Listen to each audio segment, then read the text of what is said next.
दोस्तों जैसा कि आप लोग जानते हैं कि पेडागॉजी जो होती है लगभग 75 नंबर से ज़्यादा की आती है, 75 नंबर प्लस आती है और ये 75 नंबर की कोई ट्रिक अगर आपको मिल जाए, आपकी पढ़ाई नहीं हो पाई, अगर आपके पास 1 दिन का भी टाइम यहाँ पर है, तो डेफ़िनेटली ज़बरदस्त ट्रिक, ज़बरदस्त टैग वर्ड से आप ला सकते हैं 75 प्लस मार्क्स पेडागॉजी के सब्जेक्ट में।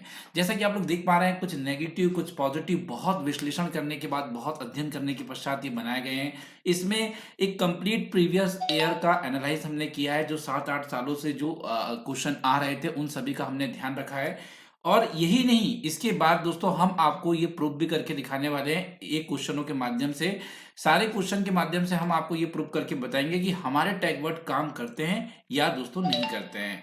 तो चलिए आइए दोस्तों स्टार्ट करते हैं आज का ये सेशन। अगर सेशन पसंद आए तो वीडियो को लाइक और चैनल को सब्सक्राइब जरूर करिएगा दोस्तों। आगे चलते हैं। दोस्तों यहाँ पे सबसे जबरदस्त ट्रिक्स अगर हम लोग यहाँ बात करें तो जैसा कि आप लोग जानते हैं कि 150 मार्क्स का पेपर होता है और 150 में से 75 प्लस पेडागॉजी आती है। मतलब लगभग लगभग अगर हम लोग बड़ी बात भी करें तो 90 नंबर के आसपास भी कई बार पेडागॉजी आ जाती है। पर हम लोग यहाँ बात करेंगे केवल 75 मार्क्स की। तो क्या 75 मार्क्स आपको टैग वर्ड से आ सकते हैं? तो जी हाँ, बिल्कुल आ सकते हैं दोस्तों। अगर आप ये जबरदस्त ट्रिक्स को फॉलो कर रहे हैं, अगर आप टैग वर्ड को फॉलो कर रहे हैं तो डेफिनेटली आप अच्छे नंबर ला सकते हैं। देखिए क्या होता है, जो ये सारे टीचर एग्जामिनेशन है ना, ये केवल बच्चों के लिए होते हैं, बच्चों के हित के लिए होते हैं। ऐसा कहा जाता है कि अगर आपने बच्चा बचा लिया तो दोस्तों आपका सीटेट बचा लिया, आपने अपना यूपीटेट बचा लिया, ये याद रखिएगा। अगर हम लोग यहाँ पे पॉजिटिव और नेगेटिव दो पार्ट में हमने इसे डिवाइड किया है और हमने हमारे पास यहाँ पे 3 ट्रिक्स रखी है। ट्रिक नंबर 1 में आपको पॉजिटिव नेगेटिव है, ट्रिक नंबर 2 में आपको तुक्का कैसे लगाना है इसके बारे में बताया जाएगा और ट्रिक नंबर 3 पे आपको ये बताया जाएगा जब आपको कोई प्रश्न नहीं बन रहा है तो आपको ऑप्शन को रिजेक्ट करके राइट आंसर कैसे लेकर आना है। तो गाइज आपको इंतजार किस बात का है, वीडियो को अभी लाइक करें। हम लोग बात करते हैं नेगेटिव वर्ड्स की। बहुत ध्यान से देखिएगा और लिख भी लीजिएगा और हो सके तो टेलीग्राम चैनल पे इसका पीडीएफ आप लोगों को हम लोग प्रोवाइड करेंगे तो वहां से आप लोग ये पीडीएफ हासिल कर सकते हैं। देखिए पॉइंट नंबर जो हमने 1 रखा हुआ है, कठोर नियम। देखिए क्या होता है, कभी भी बच्चों को ना आपको कठोरता या कहना चाहिए दंड से या भय से डराकर काम नहीं करवाना है, पहली बात। दूसरी बात, आपको बड़ी बड़ी व्याख्या, बड़ा बड़ा वर्णन नहीं करना है। बच्चों को पीटना नहीं है कि आप मार रहे हैं, पीट रहे हैं या बात बात में आप प्रधानाचार्य से जाके परामर्श ले रहे हैं, तो ये चीजें गलत है दोस्तों। हालांकि देखिए त्रुटियों पे बल देना मतलब बच्चा बार बार गलती कर रहा है, आप उसको ये एहसास दिला रहे हैं, तो ये बात बिल्कुल गलत है। हाँ, नंबर देना मतलब कोई भी काम आप अंकों के लिए कर रहे हैं, नंबर के लिए कर रहे हैं, दैट इज अ नेगेटिव। आप लिंग पक्षपात कर रहे हैं, लड़कियों को महत्व दे रहे हैं, लड़कों को नहीं दे रहे हैं, तो ये भी एक नेगेटिव वर्ड है। आप बच्चों के अंदर तनाव लेकर आ रहे हैं, परीक्षाओं का भय पैदा कर रहे हैं, परीक्षाओं का डर पैदा कर रहे हैं, ये क्या चीजें हैं? ये सारी चीजें जो है दोस्तों नेगेटिव है। जैसे कि अगर हम लोग देखें, बच्चों को आप पनिशमेंट देते हैं, दंड हो गया, सजा हो गई है, आप बच्चों को किसी कारणवश ना हतोत्साहित कर रहे हैं, आप मतलब डिमोटिवेट कर रहे हैं, बच्चों के ऊपर आप बर्डन डाल रहे हैं, बोझ डाल रहे हैं। जैसा कि आप लोग जानते हैं कि एनसीएफ ने खुद कहा है कि आपको आज बिना बोझ की शिक्षा देना है और आप तो उल्टा बोझ डाल रहे हो, तो ये नेगेटिव हो जाता है। साथ साथ में एक बड़ा नेगेटिव वर्ड बताऊं, that's a very very big negative word guys, निष्क्रिय। क्या होता है, आज की शिक्षा बाल केंद्रित शिक्षा है, यहाँ बच्चा कभी भी निष्क्रिय नहीं हो सकता है। याद रखिए, कोई भी प्रश्न अगर उसमें निष्क्रिय दिया हुआ है तो वो प्रश्न गलत है। ये बात आप लिख लीजिए या गांठ बांध लीजिए जैसा आपको लगता है। दोस्तों अगर हम बात करें रोजगार, रोजगार के लिए आप नहीं पढ़ाएंगे, किसी व्यवसाय के लिए आप नहीं पढ़ाएंगे, आप किसी को उच्च ग्रेड प्राप्त करने के लिए या बहुत अच्छे अंकों को प्राप्त करने के लिए, फर्स्ट डिवीजन आने के लिए, सेकंड डिवीजन आने के लिए, या तो उच्चतर स्तर के लिए, मतलब आप कभी भी ऐसा नहीं पढ़ाएंगे बच्चों को कि आप 10th क्लास में पढ़ा रहे हो और हम लोग 11th में अच्छे नंबर लाने के लिए बच्चों को पढ़ाया जा रहा है, तो ये चीजें गलत हैं। कभी भी आप बच्चों को उच्चतर स्तर की पढ़ाई की तैयारी करने के लिए नहीं पढ़ाएंगे, ये भी बात आप याद रखेंगे। आगे चलते हैं। अब देखिए एनसीएफ भी इस बात को मानता है और हम भी मानते हैं और आप भी मानिए। एक्चुअली क्या होता है, टेक्निकल वर्ड जिससे आप कहते हैं तकनीकी शब्दावली, वैज्ञानिक शब्दावली या परिभाषाएं या हो जाते हैं आपके नियम, ये एक्चुअली बच्चों को इन चीजों से दूर रखना है आपको। ठीक है, ये सारी चीजें नेगेटिव है कि आज बच्चों को आप टेक्निकल वर्ड इंट्रोड्यूस कराएंगे, शब्दावली कराएंगे, जो साइंटिस्ट लोग वर्ड इस्तेमाल करते हैं वो, या कोई परिभाषा रटा रहे हैं या तो कोई नियम सिखा रहे हैं, तो ये चीजों से बच्चों को आपको दूर रखना है। आज ये सिस्टम है कि आज नियम बच्चों को बनाने दीजिए, बच्चों से आप नियम निकलाइए, ना कि नियम सिखाइए। Is that clear? अब आगे हम लोग चलें तो हाँ, किसी चीज़ का व्याख्यान करना ये नेगेटिव होता है। किसी चीज़ को सीमित करना, जैसे आप बच्चों का चिंतन सीमित कर दे रहे हैं, ऐसे काम कर रहे हैं जो डायरेक्टली आंसर आ जा रहा है, कुछ सोचने समझने का मौका नहीं मिल रहा है, तो उन चीज़ों से आपको बचना है। ऐसे प्रश्न जहाँ पे ऐसे ऑप्शंस जहाँ केवल, मात्र, सिर्फ़, ही या ओनली जैसे शब्दों का इस्तेमाल हुआ है, वो आपके नेगेटिव ही माने जाएँगे। रोट लर्निंग की बात हो रही है, याद करने की बात हो रही है, कंठस्थ करने की बात हो रही है या रट्टा लगाने की बात हो रही है, तो डेफिनेटली ये बहुत बड़ा एक नेगेटिव वर्ड है। एक बार फिर से दोहराना चाहूंगा, रोट लर्निंग की बात कर रहे हो, याद करने की बात कर रहे हो, कंठस्थ करने की बात कर रहे हो, तो गाइज ये बहुत नेगेटिव वर्ड है। हालांकि पुस्तक केंद्रित मतलब आपने पुस्तक को ही सब कुछ मान लिया है और पुस्तक के अध्याय केवल केवल कंप्लीट कराए जा रहे हैं, कोई एक्टिविटी नहीं है, कोई कुछ भी नहीं है यहाँ पर। तो हाँ, पुस्तक केंद्रित विधि जो होती है वो नेगेटिव है। शिक्षक केंद्रित विधि, पाठ्यचर्या केंद्रित विधि, स्कूल केंद्रित विधि जो होती है, ये कैसी होती है? सारी विधियां नेगेटिव होती है। कभी भी वो जमाना गया, ठीक है, जो वॉटसन कहते थे ना कि आप मुझे एक बच्चा दे दो, जो चाहे आप बना दूंगा, वो वाला जमाना चला गया दोस्तों। आज वो बच्चे नहीं रहे हैं, ठीक है। यहाँ पे खाली स्लेट, कोरी पट्टियां, कोरा घड़ा या लिंग लिंग के आधार पे भेदभाव आपसे बच्चे से कभी भी नहीं करना है। अगर आपका प्रश्न ये चीजें कर रहा है तो वो नेगेटिव है, आप याद रखिएगा। देखिए, बच्चों की अगर हम लोग बात करें, हालांकि एक पॉजिटिव पॉइंट हमने यहाँ पे इंक्लूड कर लिया है, ये याद रखिएगा। यहाँ से ना पॉजिटिव पॉइंट इंक्लूड हो गए हैं, याद रखिएगा। तो इसको हम थोड़ा सा रुक कर लेते हैं। अब हम चलते हैं यहाँ पे पॉजिटिव वाले मुद्दे में, ठीक है। बहुत ध्यान से सुनिएगा, क्योंकि इसको ना मैं आपको सिद्ध करके बताऊंगा कि कितना काम करता है, कितना नहीं करता है। क्या आपको ये 75 नंबर दिला सकते हैं या नहीं दिला सकते हैं, ये भी मैं आपको सिद्ध करके बताऊंगा। तो चलिए यहाँ पे पॉजिटिव वाले में देखते हैं। देखिए, बच्चों को आप अवसर दीजिए। अवसर दीजिए मतलब सीखने के अवसर दीजिए, बोलने के अवसर दीजिए, लिखने के अवसर दीजिए, पढ़ने के अवसर दीजिए। बच्चों को चर्चाएं में शामिल करिए, बच्चों को आप लर्निंग बाय डूइंग कराइए। मतलब किसी प्रश्न में अगर करके सीखने की बात हो रही है, या बच्चों को चर्चा में शामिल कर रहा है, या बच्चों को खोजने के अवसर मिल रहा है, तो भैया वो प्रश्न बहुत अच्छा होगा, पॉजिटिव होगा। आप उसमें लगा देना, एक नंबर आपके कहीं नहीं जाएंगे।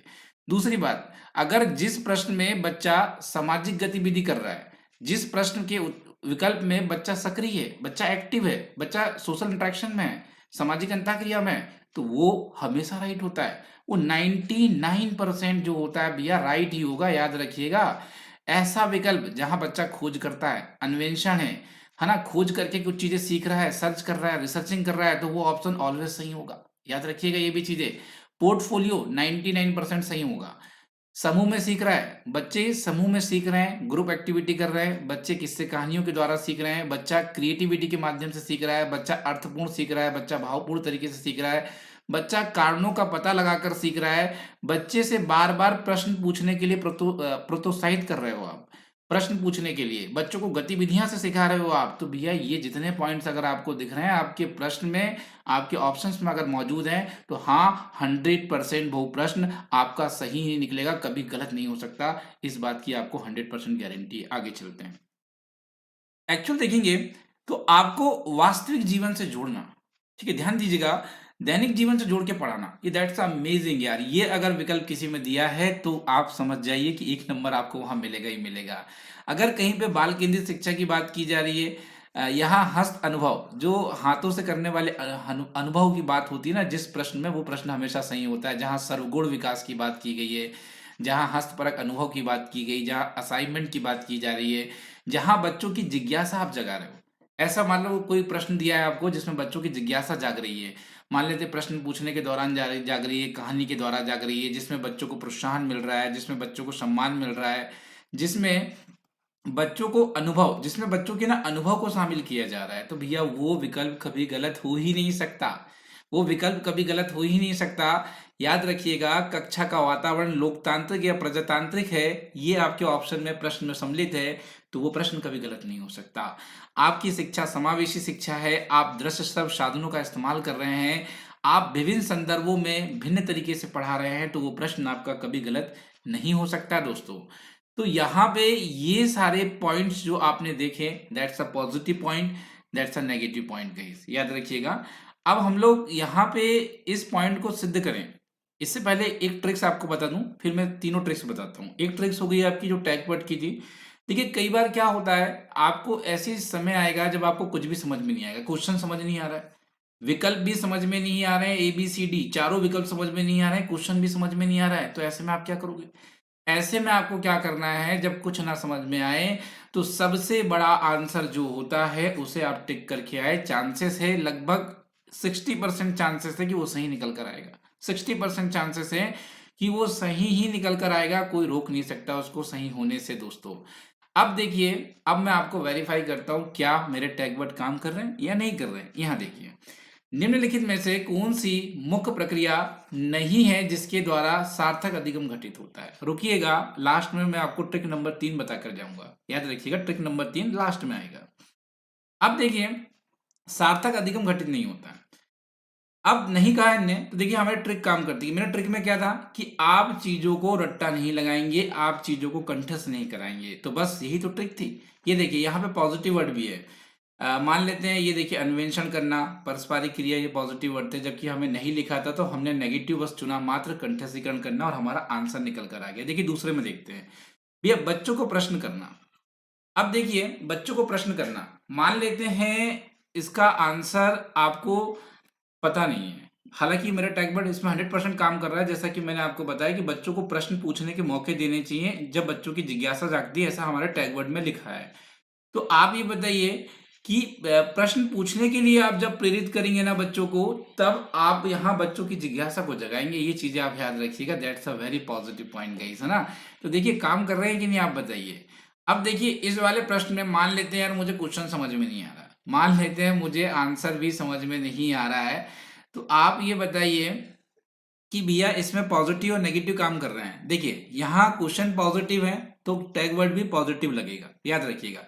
निष्क्रिय एक नेगेटिव टैग वर्ड है, ठीक है, याद रखिएगा।